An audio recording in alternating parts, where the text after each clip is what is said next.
देखिए, हम लोग बात कर रहे थे डिविजिबिलिटी चेकिंग के बारे में, यानी कि भाज्यता के बारे में। कल मैंने आपसे बात की थी 1 से लेकर 10 तक की संख्याओं के विभाज्यता के बारे में। 10 के बाद हम लोग पढ़ते हैं 11 का, कि 11 का विभाज्यता का नियम क्या है? संख्याओं का 11 से विभाज्यता का नियम, कोई भी संख्या 11 से कब डिविजिबल है या 11 से कब कट जाती है।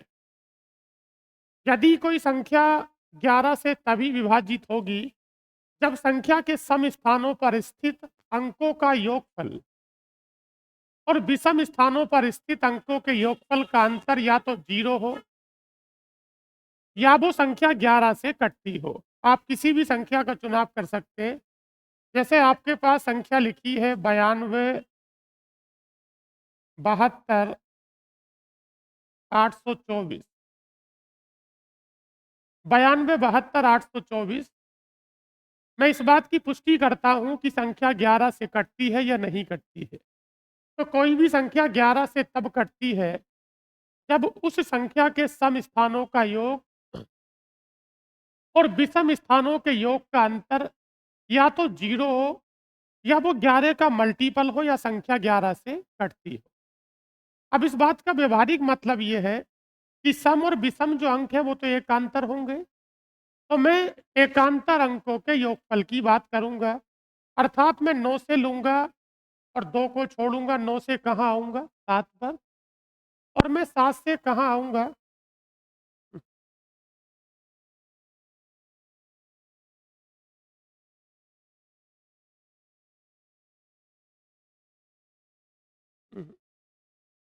9, 2, 7, 2, 8, 2 और कितना है? 4। 9, 2, 7, 2, 8, 2, 4 ये संख्या है। मुझे इस बात की पुष्टि करनी है कि संख्या 11 से कटती है या नहीं। तो मैं संख्या के एकांतर अंकों का योग करूंगा। एकांतर का मतलब क्या होगा? आपके पास अंक ज़्यादा हो गए क्या? सही है। अच्छा, 9 में किसे जोड़ो? 7 को। और 7 में किसे जोड़ो? और 8 में किसे जोड़ो? 4 को। बताओ, 9 और 7, 16, और 16 और 4, 20, और 20 और 8 कितना है? 28। आप एक तरफ से अंकों को पकड़ लो और एक-एक अंक छोड़ के जोड़ते चले जाओ। आपने 9 में जोड़ा 7 को, 7 में जोड़ा 8 को, 8 में जोड़ा 4 को। जब आप इसे जोड़ते हैं तो 9 और 7 16, और 8 24, और 4 कितना है? 28। अब इसे जोड़िए, बताओ, 2 दूनी 4, 2 तिया 6। तो 28 और 6 का अंतर कितना होता है? 22। और बताओ कि 22 किससे कट जाता है? 11। या मैं इस संख्या को लूंगा, बताओ, 3 और 7, 10, और 10 और 5, 15। अच्छा, मैं 3 में 7 को जोड़ता हूँ तो 3 और 7 10 होता है, और 10 और 5 कितना होता है? 15। अब आप 5 और 1 6, और 6 और 9 कितना होगा? 15। अच्छा, 15 में से 15 गया तो क्या बचा? 0। तो उसने यही कहा था कि या तो अंतर 0 होना चाहिए या अंतर किसका मल्टीपल होना चाहिए? 11 का। और सम विषम का मतलब आप समझ गए हैं। एक-एक अंक छोड़ के उसे ऐड करते चले गए।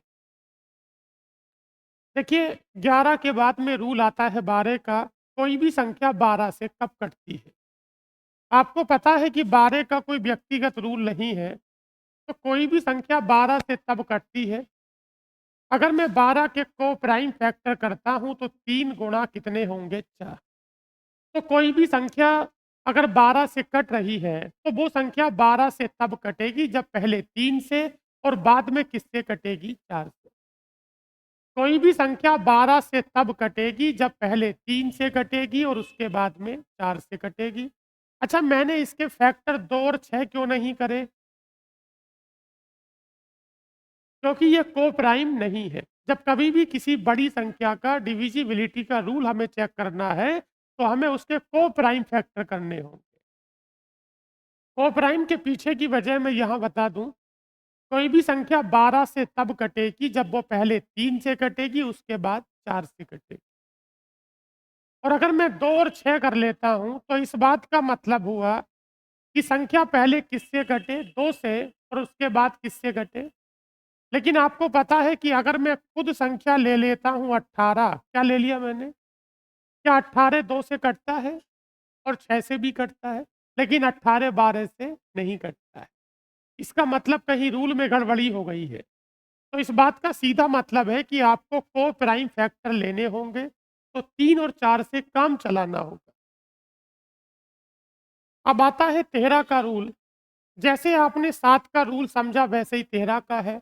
कोई भी संख्या 13 से तभी विभाजित होगी जब संख्या के अंतिम अंक का 4 गुना करके बाकी अंकों में जोड़ दो।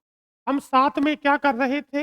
अंतिम अंक का दुगना करके घटा रहे थे, और यहाँ पर अंतिम अंक का कितने गुना करिए और 4 गुना करके बाकी अंकों में जोड़ दीजिए। इस बात का मतलब है लिखा है 559। अच्छा, 59 का कितने गुना? 559 में लास्ट में 9 है। 559 में लास्ट में 9 है।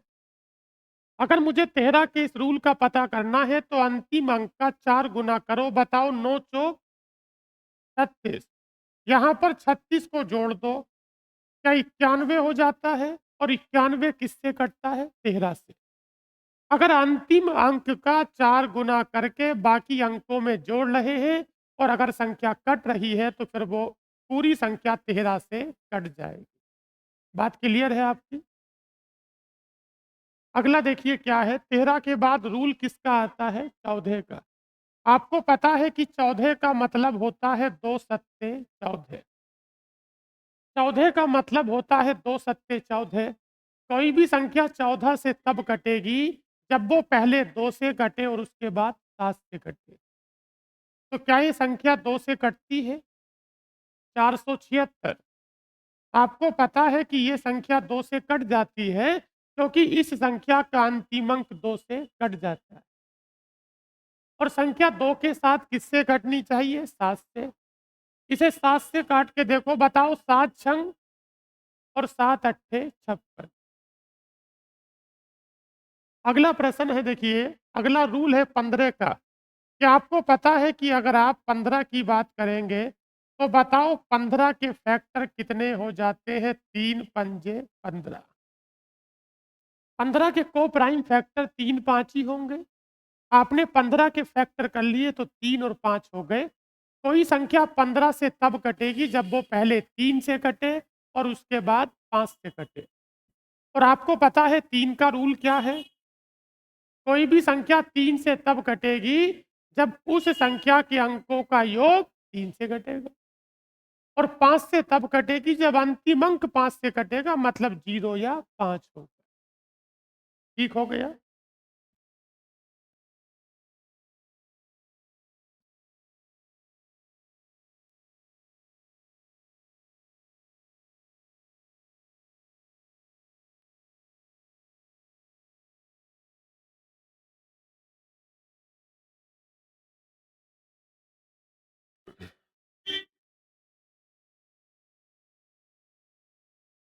बताइए किसका रूल है ये?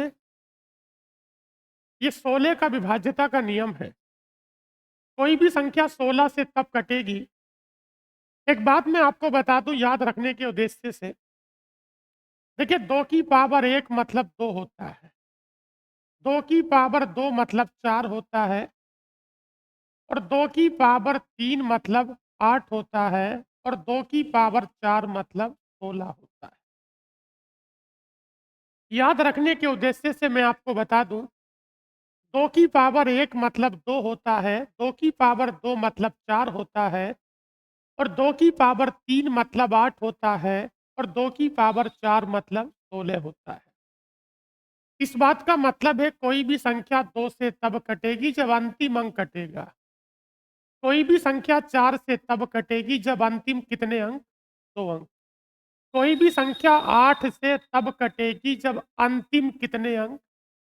और कोई भी संख्या 16 से तब कटेगी जब अंतिम कितने अंक? 4 अंक। क्या आपको बात समझ में आई है?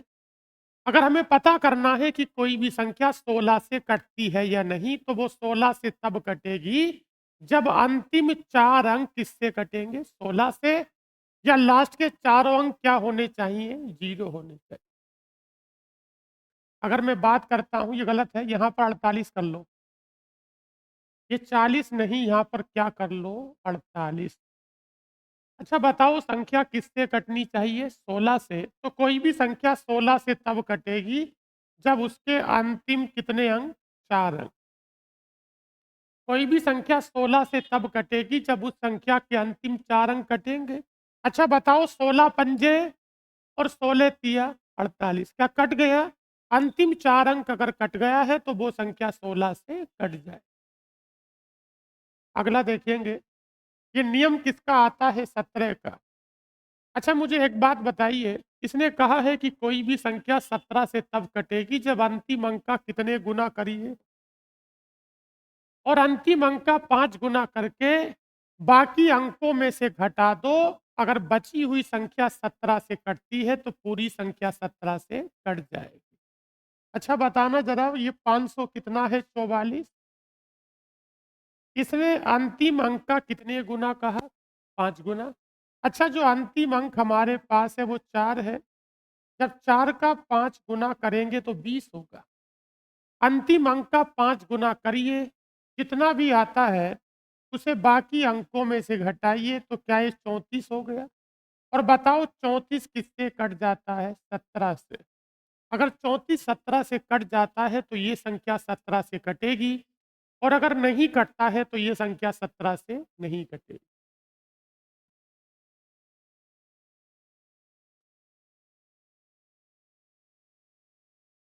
देखिए अगला क्या है आपका? 18। आपको पता है कि 18 के फैक्टर करते हैं, तो 18 का मतलब 2 नम 18। कोई भी संख्या 18 से तब कटती है जब पहले वो 2 से कट जाती है और उसके बाद 9 से कट जाती है, तभी तो वो कटेगी। आपको 2 का रूल पता है, आपको 9 का रूल भी पता है। देखिए अगला क्या रूल है, अब आता है 19 का। आपने 7, 13 और 17 को समझा, ये 19 का रूल है। कोई भी संख्या 19 से तब कटेगी जब अंतिम अंक का कितने गुना करिए, और अंतिम अंक का 2 गुना करके आप बाकी अंकों में क्या करेंगे? जोड़ देंगे। अच्छा बताओ, ये हमारे पास कितना लिखा है? 285। 285 में क्या अंतिम अंक 5 है? अंतिम अंक 5 का दुगना करता हूं तो 10 हो जाता है। अच्छा 28 में 10 को जोड़ते हैं तो 38। 38 किससे कट जाता है? 19 से। 19 का रूल है कि अंतिम अंक का डबल करिए और बाकी बचे अंकों में जोड़ दीजिए। अगर वो संख्या 19 से कट जाती है तो पूरी संख्या 19 से कट जाए। यदि कोई संख्या 33 से कटती है, क्या आपको पता है कि 33 के अंदर 3 और क्या है? 11। कोई भी संख्या 33 से तब कटेगी या 33 से तब विभाजित होगी जब वो पहले 3 से और उसके बाद 11 से। अब आता है 99। 99 के अंदर बताओ क्या-क्या चीज़ें हैं? कोई भी संख्या 99 या 99 से तब डिविजिबल है या कट रही है जब वो पहले 9 से कटे और उसके बाद 11 से कटे। क्या ये संख्या 11 से कटती है? बताओ 7 और 2। 11 का रूल है कि एकांतर अंकों को जोड़िए। तो बताओ 2 और 7 9 और 5 और 4 9। अच्छा बताओ 6 और 3 9 और 5 और 4 9। तो 11 से भी कट रही है। और अंकों का योग करते हैं तो 9 से भी कट जाती है। तो 9 और 11 से कटने का मतलब ये 99 से कट जाए। संख्याओं की विभाज्यता के कुछ महत्वपूर्ण नियम। यदि किसी एक अंक की पुनरावृत्ति 6 बार करके 6 अंकों की कोई संख्या बनाई जाए, तो वो संख्या 3 से, 7 से, 11 से, 13 से और 37 से और किससे कट जाती है? 1001। यदि किसी खास अंक की पुनरावृत्ति करके एक 6 अंकों की संख्या बनाई जाती है, तो वो संख्या 3 से, 7 से, 11 से, 13 से और 37 से और किससे कट जाती है? 1001 से। जब इस तरह के मैं सवाल करूँगा तो बताऊँगा ये सब क्या है और इसके पीछे की वजह क्या है। यदि किसी 2 अंकों की संख्या को 2 बार लिखकर कोई भी 4 अंकों की संख्या बनाई जाती है, तो वह संख्या हमेशा किससे कटती है? 101। जैसे 32-32 हुआ, 42-42 हुआ, 26-26 हुआ, ऐसी प्रत्येक संख्या किससे कटती है? 101। अब मैं बात करूँगा विभाज्यता से संबंधित कुछ महत्वपूर्ण प्रश्नों के बारे में।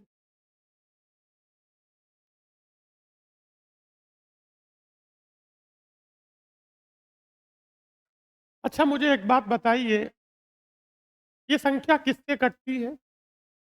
ऊपर हेडिंग भी लगा है। आपको पता है कोई भी संख्या 4 से तब कटेगी जब अंतिम 2 अंक किससे कटेंगे? 4। कोई भी संख्या 4 से तब कटेगी जब अंतिम 2 अंक 4 से कटेंगे। अच्छा बताओ कि जो अंतिम 2 अंक है वो 56 है और 56 किससे कट जाता है? 4 से। यदि संख्या ये 4 से कटती है तो x के स्थान पर इनमें से कौन-सा अंक नहीं आ सकता? आपको पता है कोई भी संख्या 4 से कटती है, तो वो 4 से तब कटती है जब अंतिम 2 अंक 4 से कटते हैं। कोई भी संख्या 4 से तब कटती है जब अंतिम 2 अंक 4 से कटते हैं। इसलिए कहा है कि कौन-सा नहीं आ सकता। देखिए, अगर मैं x का मान 5 लगाता हूँ तो संख्या 54 हो जाती है। अगर मैं x बराबर 5 लगाता हूँ, तो x बराबर 5 लगाने पर संख्या 54 हो जाती है और 54 किससे नहीं कटता है? 4 से। तो बताइए उत्तर क्या होगा? 5। इसने ये पूछा था कि कौन-सा अंक विकल्प के हिसाब से नहीं हो सकता। ये संख्या निम्नलिखित में से किस संख्या से विभाजित है? अच्छा मुझे बताइए क्या 16 4 से कट जाता है? अगर 16 4 से कट जाता है, अंतिम 2 अंक 4 से कट जाते हैं, तो ये संख्या 4 से कट जाती है। अब आता है 8 का विभाज्यता का नियम। कोई भी संख्या 8 से तब कटती है, कोई भी संख्या 8 से तब कटती है जब अंतिम कितने अंक? केवल अंतिम 3 अंकों पे काम करना है। अंतिम 3 अंकों पे काम करना है, क्या ये 714 को देख ले? अच्छा बताओ कि अंतिम 3 अंक दूसरे विकल्प में लिखा था 18714। 18714 में जो अंतिम 3 अंक है वो 714 है। इसे काट के देखो 8 अट्ठे 64 कितना बचा? नहीं कटेगा। 7 का मतलब 72 की ज़रूरत है। तो बताइए कौन-सा उठा लें? ये 712 8 से कट जाता है। 712 को काटते हैं तो 8 से कट जाता है। 8 अट्ठे 64 और 8 नम 72। इसका मतलब कौन-सा ऑप्शन होगा? सी वाला।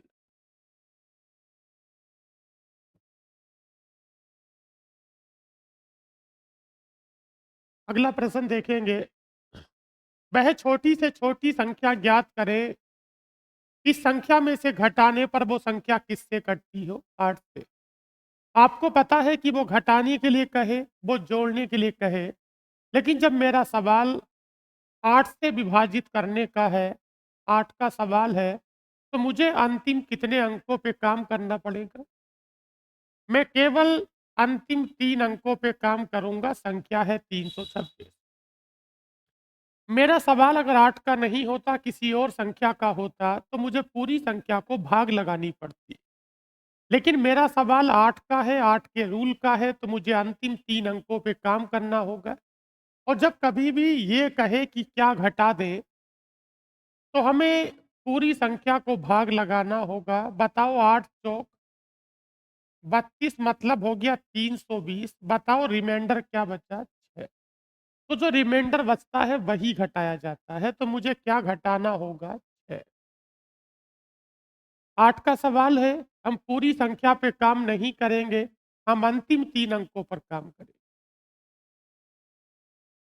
P का वह न्यूनतम मान बताना है जिससे संख्या 8 से कटती हो।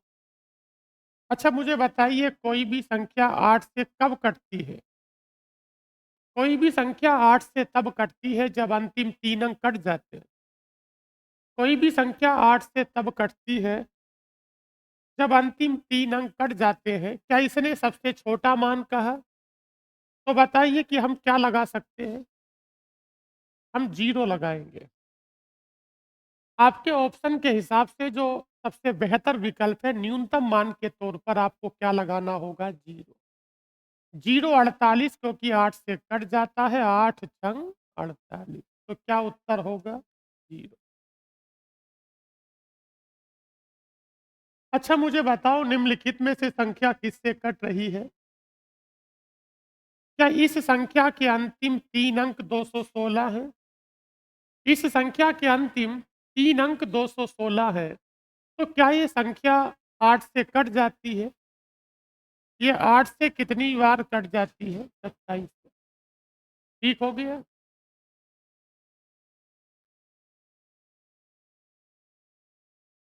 उन सबसे बड़ी और सबसे छोटी संख्याओं का योग ज्ञात करो, जिन्हें संख्या इतने में के स्थान पर रखने पर यह संख्या 8 से विभाजित होती है।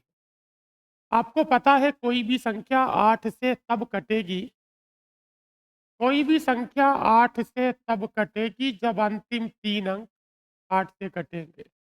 इसने कहा के का मान सबसे छोटा और के का मान सबसे बड़ा। तो आपको पता है मैं के का मान सबसे छोटा 0 रख सकता हूँ, लेकिन मैं के का मान सबसे छोटा रखता हूँ 0 तो संख्या 36 बन जाती है। अगर के का मान रखता हूँ 0 तो संख्या 36 हो जाती है और 36 किससे नहीं कटता है? 8 से। तो बताओ मुझे के का मान क्या लगाना होगा? सबसे छोटा मान 1 लगाते हैं। मैं जैसे ही के का सबसे छोटा मान 1 लगाता हूँ, संख्या कितनी हो गई? क्या 136 8 से कट जाता है? बोलो, संख्या 136 है। हमने के का मान सबसे छोटा 1 लगा लिया, तो क्या संख्या 8 से कट जाएगी? बताओ 8 ही का ना? 8 कितना बचा? 5 और 8 सत्ते 56। अच्छा बताओ सबसे बड़ा मान क्या लगा लें? 9। क्या 936 भी 8 से कट जाएगा? बिल्कुल कट जाएगा। ये कटती है 17 बार, तो ये कटती है 117 बार। दोनों कट गई। तो बताओ के का मान सबसे बड़ा क्या हुआ और सबसे छोटा? ये दोनों का जोड़ पूछ रहे हैं। जब दोनों का जोड़ पूछे तो बताओ 1 और 9 कितना होगा? 10।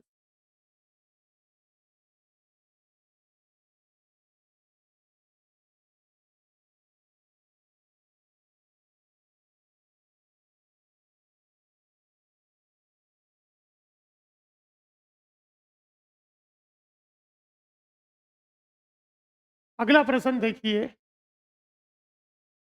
यदि 8 अंकों की संख्याएँ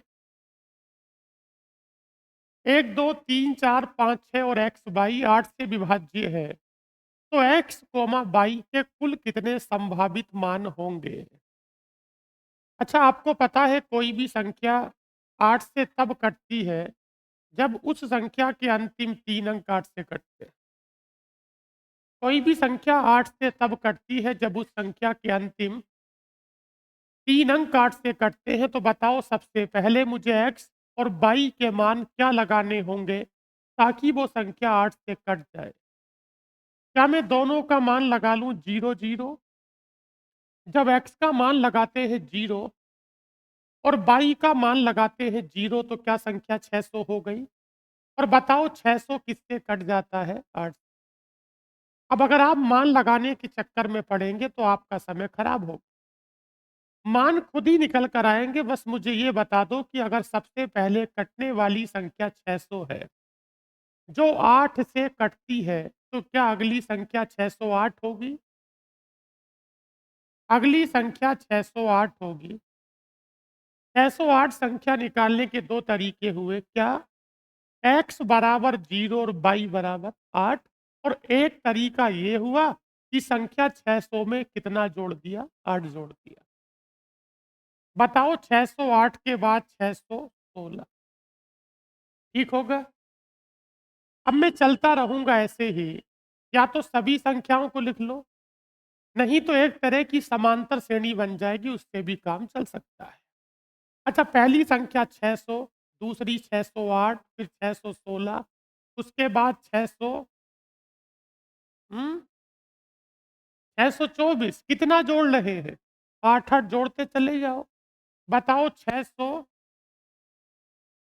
600, 600, इन सब में 8-8 जोड़ो। 648 में 8 जोड़ा तो 656, और 656 के बाद 64 के बाद 72 के बाद 80 के बाद 88 के बाद 96 के बाद और नहीं होगा। ये मैंने सभी वो संख्याएँ लिख दी हैं, जो 8 से कटती हैं। आप मुझे बताओ कि इसमें x बराबर 0 और y बराबर 0, इसमें x बराबर 0 और y बराबर 8, इसमें x बराबर 1 और y बराबर 6। ये कुल कितनी संख्या लिखी है? अरे 3 और 2 5, और 4 9 और 4 13। तो बताओ कितनी संख्या हो गई? 13। समझ में आई कहानी? जब आपको पहली संख्या का पता चल गया था और अंतिम संख्या का पता भी चल जाता, तो इन दोनों का अंतर कर देते। 696 माइनस 600, और सार्वंतर कितने का है? 8 का, और प्लस 1 कर देते। बाकी संख्याओं को लिखने की जरूरत नहीं थी। 696 में से 600 गया तो 96, और 96 8 से कितनी बार? 12, और बताओ 12 और 1 13, क्योंकि एक तरह की समांतर श्रेणी बन गई है। एक तरह की समांतर श्रेणी बन गई है। आपका सवाल क्लियर है? देखिए, अगला का प्रश्न है आपका, 16 से विभाज्यता का नियम। वह सबसे छोटी संख्या बताओ जिसे इतने में से घटाएं तो संख्या किससे घटे? 16 से। कोई भी संख्या अगर 16 से कटती है तो लास्ट के कितने अंकों पे काम करना है? 4 पे। आप 16 से काटिए, और 66 61 लिखा है। ये 66 61 है। इस 66 61 को किससे भाग लगाओ? 16 से। और 16 से भाग लगाने के बाद हमें वो घटाना होगा जो शेषफल बचेगा। कितना बचा? क्या रिमाइंडर 5 बचेगा? मैंने अंतिम 4 अंकों का इस्तेमाल किया, मैंने अंतिम 4 अंकों में भाग लगाई, क्योंकि मेरा सवाल किस पर आधारित है? 16 पर। तो कोई भी संख्या 16 से तब कटेगी जब अंतिम 4 अंक कटेंगे। तो आपने कितना शेषफल बचा दिया? 5। और जब बात घटाने की आती है तो हमें शेषफल ही घटाना होता है। अगला बताइए, वह न्यूनतम संख्या, क्या मुझे 16 से भाग लगानी होगी? 6712। इस 6712 को भाग लगाओ 16 से। इस 6712 को भाग लगाओ 16 से। हैं? रिमाइंडर कितना बच रहा है? 8। 6712 में 16 की भाग लगा दी तो रिमाइंडर 8 बचेगा। तो क्या मुझे 8 ही घटाना होगा?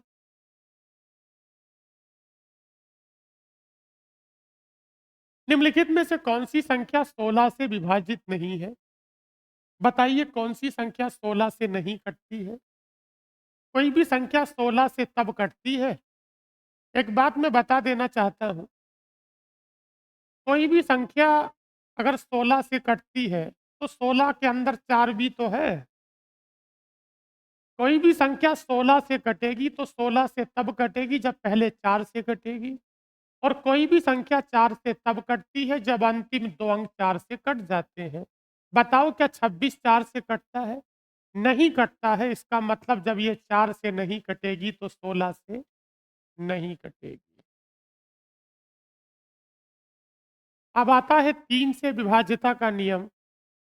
आपको पता है कोई भी संख्या अगर 3 से कटना चाहती है तो वो संख्या 3 से तब कटेगी जब उस संख्या के अंकों का योग 3 से कटेगा। संख्या के अंकों का मैं योग करता हूँ तो बताओ 8 और 5। जब कभी भी हमें दिखता है, हम संख्या के अंकों का योग करते हैं। जब 3 तथा 9 के रेस्पेक्ट में संख्या के अंकों का योग करना होता है, और जब मुझे दिख जाए कि कोई संख्या खुद ही ऐसी है जो 3 से कट जाती है, तो हम उसे नहीं लेते हैं। अच्छा बताओ, क्या 6 खुद ही 3 से कटता है? तो इसे योगफल में शामिल नहीं करेंगे। तो बताओ 8 और 5 13, और 13 प्लस क्या होगा 22। इस सवाल का व्यावहारिक मतलब ये हुआ कि कौन सी संख्या ऐसी है जो 13 के बाद आती है और 3 से कट जाती है। तो बताओ, क्या 13 के बाद 15 आता है? इस 13 को 15 बनाओगे तो क्या रखोगे? तो क्या इसने न्यूनतम मान पूछा कि अधिकतम पूछा? इसलिए 2 हो जाए। ठीक हो गया। बताइए, इनमें से कौन सी संख्या 3 से कटती है? कोई भी संख्या 3 से तब कटती है जब अंकों का जोड़ 3 से कटता है। अच्छा बताओ, 5 4 9 और 3 और 3 और 9 और 6, ये तो 3 से नहीं कटती है। अंकों का योग 3 से कटना चाहिए। जब अंकों का योग करते हैं और कहीं 9 मिल जाए या 3 का मल्टीपल मिल जाए तो उसे छोड़ देते हैं। अच्छा बताओ, 5 और 4, अरे 5 और 4, 9 तो 3 से कटेगा, और 3 भी कटेगा, 3 भी कटेगा, 9 भी कटेगा, 7 और 2, 9 भी कट जाए। जब कभी भी किसी संख्या के अंकों का योग करते हैं और वो 3 से कटता चला जाता है तो उसे छोड़ते चले जाए। इनमें से कौन सी संख्या 3 से, हमें बताना है कि ये संख्या 3 से कब कटेगी। अच्छा बताओ, 6 और 3, अरे 6 और 3 9,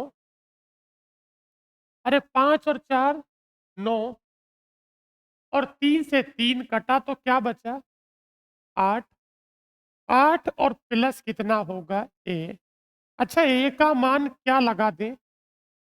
अगर ए का मान न्यूनतम लगाना है तो मुझे ए का मान 1 लगाना होगा, और मैं जैसे ही ए का मान 1 लगाता हूं तो क्या संख्या 8 और 1 9 हो जाएगी, और 9 किससे कट जाता है 3। इस सवाल में अगर ये पूछे कि अधिकतम क्या लगाएंगे तो क्या लगाओगे? अधिकतम पूछे, ऑप्शन को मत देखिए। ऑप्शन को नहीं, ऐसी बताइए कि अधिकतम क्या लगा सकते हैं। आपको पता है कि सबसे बड़ा जो अंक है वो 9 होता है। सबसे बड़ा जो अंक होता है वो 9 होता है, लेकिन हम 9 लगाते हैं तो योगफल होता है 9 और 8, लेकिन 17 3 से नहीं कटता। हम 9 नहीं लगा सकते, हम 8 नहीं लगा सकते, हमें क्या लगाना होगा 7। मैं जैसे ही 7 लगाऊंगा तो 8 और 7 15। जब 8 और 7 15 होगा तो क्या 15 3 से कट जाता है? यदि संख्या 3 से डिविजिबल है या कटती है तो p का अधिकतम और न्यूनतम मानों के वर्गों के बीच का अंतर। अच्छा मुझे बताओ भाई, आपको पता होना चाहिए 6 और 3, अरे 9 तो 3 से कट गया। बताओ 5 और 2, यानी 7 प्लस कितना होगा p। तो बताओ p का मान सबसे छोटा क्या लगा ले? p का मान सबसे छोटा 2 लगाना हो। हमने जब संख्या के अंकों का योग करा तो हमने वो लिख दिया योग करते वक्त जो 3 से नहीं कटता है। तो मेरा योगफल 7 प्लस पी हो गया। अब मुझे पी का मान लगाना है कुछ ऐसा जो योग 3 से कट जाता है। तो बताओ मुझे पी का मान एक तो 2 लगाना होगा और एक 8 लगाना। इन दोनों मानों के वर्गों का अंतर कह रहे हैं। अच्छा बताओ, 2 का वर्ग कितना होगा 4, और बताओ 8 का वर्ग कितना है 64। 64 और 4 में कितने का अंतर है 60। अंतर पूछा है ना, वर्गों के बीच का अंतर पूछा है।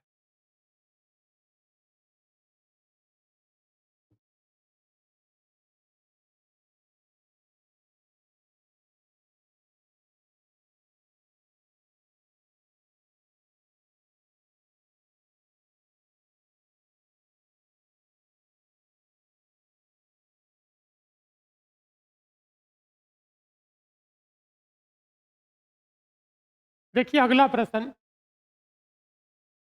के उन सभी संभावित मानों का योग कितना होगा जिसके लिए एक 7 अंकों वाली संख्या 2, 3 के 5, 6 अच्छा ये किससे कटती हो? कोई भी संख्या 3 से तब कटती है, कोई भी संख्या 3 से तब कटती है जब अंकों का योग 3 से कटता है। मैं अंकों का योग करता हूँ तो बताओ 6 और 3, 6 और 3 9 हो गया और बताओ 7 और 5 12। अरे भाई 9 भी 3 से कट गया और 7 और 5 12 भी कट गया तो बचा क्या? हमारे पास बचा 2 प्लस 2 यही बचेगा। अब मुझे के मानों को लगाना होगा और मुझे के ऐसे मानों को लगाना होगा ताकि संख्या किससे कट जाए 3 से। क्या मैं सबसे पहले के का मान 2 लगा लूँ? अरे बोलो। मैं जैसे ही के का मान 2 लगाता हूँ बताओ 2 दूनी और 4 और 2 6। अच्छा मुझे 2 के बाद क्या लगाना चाहिए? क्या मुझे 2 के बाद 5 लगाना होगा? बताओ 5 दूनी और 10 और 2 12। मैं 3 नहीं लगा सकता, मैं 4 नहीं लगा सकता। मुझे यहाँ पर के का मान 5 लगाना हो। मुझे यहाँ पर के का मान 5 लगाना होगा और 5 के बाद 8 लगाना होगा क्योंकि 8 दूनी 16 और 16 और 2 18। मेरे पास ये तीनों मान हो गए। इन तीनों मानों का जोड़ पूछ रहे हैं। बताओ तीनों को जोड़ा तो 8 और 5 13 और 2 कितना होगा? 15। आज जो मैंने सवाल कराए हैं एक बार देख लो अपनी सीट में, कोई सवाल आपको फिर से तो नहीं पूछना है। काहे के सवाल है?